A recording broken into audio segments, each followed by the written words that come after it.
Kumustahin naman natin ngayon ang kalagayan ng ibang pantalan sa balitang pambansa ni Harley Valbuena ng PTV Manila Live. Harley?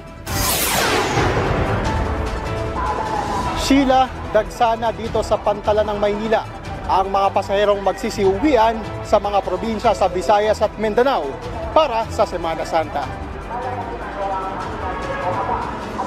Alas 4 ng hapon ngayong Miyerkules Santo nang magsimulang kumapal ang mga tao dito sa Northport Passenger Terminal. Sila ay biyaheng Cebu at Cagayan de Oro City na ngayon ay fully booked na at aalis mamayang alas 9 ng gabi. Maigpit naman ang seguridad na ipinatutupad ng pamunuan ng Northport.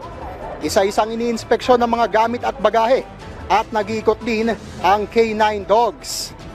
Para sa mga pasahero, ipinagbabawal ang pagdadala ng mga baril, patalim, nakalalasong kemikal at iba pang mapanganib na bagay. Pinapayagan naman ang pagdadala ng mga alagang hayop sa biyahe basta't mayroon itong kaukulang permit mula sa Bureau of Animal Industry National Veterinary Quarantine Services at Veterinary Health Certificate.